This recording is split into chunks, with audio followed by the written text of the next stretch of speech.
देखिए हमारा एजेंडा क्या है, हमारे तो बस मुतालबात ही है। यहाँ तो सिर्फ खान साहब से मुलाकात के लिए, देखिए आराम से खान साहब से मुलाकात हो रही थी, तो यहाँ डयाला में एक ऐसी सिचुएशन नहीं थी। जब खान साहब से इन्होंने मुलाकात करवाना बंद कर दी तो उसके बाद डयाला में देखें माशाल्लाह क्या रौनकें लग गई हैं। कोई ऐसी बात, इन्होंने सोचा कि हम मुलाकात नहीं करवाएंगे, बात खत्म हो जाएगी, आस-पास लोग भूल जाएंगे, यही मैं कह रही हूँ। अब देखिए इन्होंने जब मुलाकातों में किया, क्या होता है, ये बातें हैं जितना हम उतना ही उभर के आते हैं। इनको ये बात क्यों नहीं समझ आ रही, इनको ये बात अब तो समझ जानी चाहिए। माशाल्लाह आज तो बाकी जलसे से कम नहीं है। और डयाला जहाँ किसी को पता भी नहीं था आबाद हो गया है, एक ढाबा है यहाँ, वहाँ कोई बंदा ना बंदे कभी कोई आता भी नहीं था। आज वो माशाल्लाह ऐसा ज़बरदस्त वहाँ पे लोग दुनिया पूरी आ रही है, पूरी दुनिया में मशहूर हो चुका है वो ढाबा, ये जगह मशहूर हो चुकी है, ये बिल्डिंग। तो कहने का क्या मतलब है, खान की बरकत है ये। आप जितना रोकेंगे, लोगों को रोकेंगे, बहनों को मुलाकात से आप रोक रहे हैं, इससे ज़्यादा कोई अफसोसनाक बात है। आज तक कभी तारीख में हुआ है कितने लोगों को पकड़ा इन्होंने, कितने लोगों को जेल। ठीक है वज़ीर आज़म को जेल होती है, सब कुछ होता है, लेकिन क्या होता है, ऐसी जेल होती है किसी को कि जिसकी हम एक झलक भी ना देख सके। हम एक झलक को तरसते हैं खान साहब के देखने के लिए, क्यों, वजह क्या है, ये डरते हैं खान साहब की एक झलक से। एक झलक नजर आ गई ना, अवाम बेकाबू हो जाएगी, तो बहुत दुख होता है हमें ये बातें। ठीक, मुझे बताइएगा, खवातीन हर जगह आगे आ गई हैं, 27 को जलसा भी आ रहा है पेशावर में, क्या खवातीन की तैयारियां हैं, खवातीन जाएंगी, आप क्या पैगाम देंगी, क्या होने जा रहा है? देखिए हम तो पिछले 3 साल से ना जलसा, रैली, एहतजाज, 26 नवंबर को भी खवातीन सबसे आगे खड़ी थी, जब स्नाइपर्स खड़े हुए थे ऊपर से, हम देख रहे थे, हमने खुद देखे वहाँ पे, लेकिन हम खड़े रहे। ठीक है, कितनी शेलिंग। तो जलसा तो माशाल्लाह हमारे अपने जो है ना पेशावर में है, और पेशावर हमारा इस्तेमाल करने के लिए खड़ा है। हम तो इतनी खुशी से जा रहे हैं, ज़बरदस्त हम करेंगे, और हमें पता है पेशावर हमारा इस्तेमाल करेगा, हमारी अपनी वहाँ हुकूमत है, हम बड़े खुश हैं। हम जैसे दाखिल होते हैं ना KP के हदूद में, हमें लगता है कि जैसे हम सांस ले सकते हैं। KPK की खवातीन को क्या पैगाम देंगे?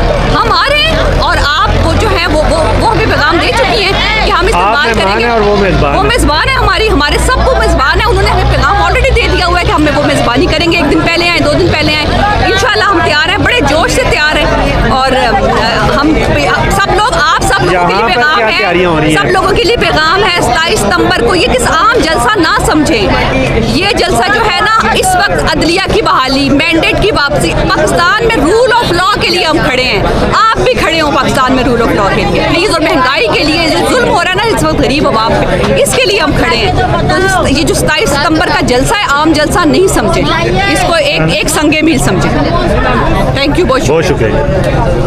बिस्मिल्लाहिर्रहमानिर्रहीम। जाहिदा जावेद, चित्राल से मेरा ताल्लुक़ है, और यहाँ पे तो जब भी चाहे वो तोशा खाना केस हो या आपा लोगों की मुलाकात का दिन हो, जो खान साहब के जेन्युइन वर्कर्स हैं वो तो हमेशा आते रहते हैं। हर दफ़ा आपने देखा हो, चाहे तूफ़ान हो, बारिश हो, गर्मी हो, सर्दी हो, वो तो आप देख सकते हैं आज कितना क्राउड है यहाँ पे, तो लोग तो आ जाते हैं, लोग तो खान साहब की कॉज के साथ खड़े हैं। स्पेशली ख़वातीन के बारे में ये कहूँगी कि ख़वातीन के बारे में अक्सर ये कहा जाता था कि ये सीटों के चक्कर में आती है।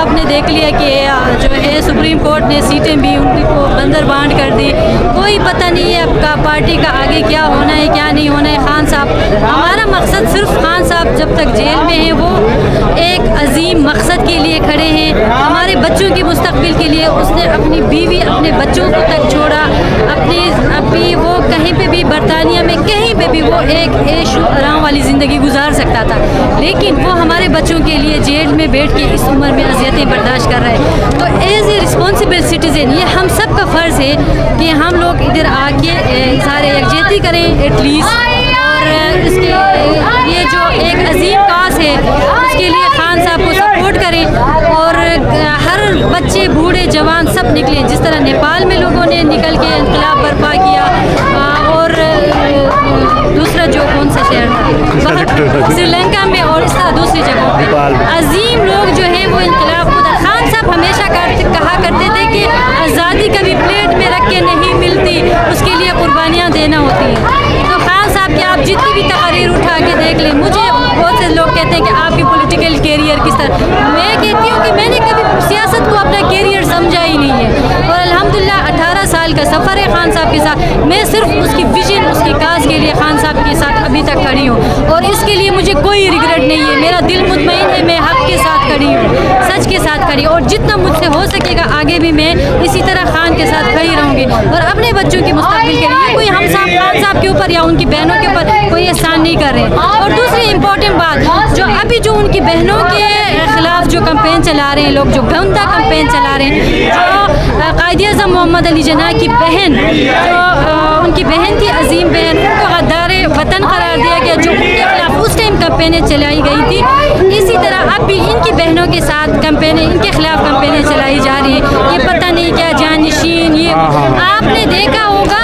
कि हम लोग पटवारी नहीं है, हम कीमे नान वाली नहीं है, हम लोग यहाँ पे खान एक कॉज के एक मकसद के लिए आते हैं। आपने देखा होगा कि जब हमारी हुकूमत कैपी में कितने सालों से हमारी हुकूमत है, और पंजाब में भी पूरे सेंटर में हमारी 3 साल हुकूमत रही है। कभी आपने देखा है अलीमा आपा या उज़मा आपा किसी भी बहन को आपने कोई इन्फ्लुएंस करते हुए किसी डिपार्टमेंट पे या किसी एक सूबे में जाके बैठ के हुकूमत चला रही हो? कभी हमने नहीं देखा। कि जलसा आ रहा है, क्या पैगाम देना चाहेंगे? जलसा आ रहा है तो मैं तो पूरे पाकिस्तान को ये पैगाम दूंगी कि अपने बच्चों के मुस्तकबिल के लिए निकले। वो बंदा अल्लाह की ज़ात पे यकीन रख के उधर बैठा हुआ है, उसको यकीन है कि मेरी कौम जो है मुझे मायूस नहीं करेगी, वो निकलेगी। वो जिस तरह भी जो भी हर्डल्स हो, जो भी रुकावटें हो, खाफ के बुत तोड़ के पहले भी निकल चुके हैं लोग। आप जा रही हैं?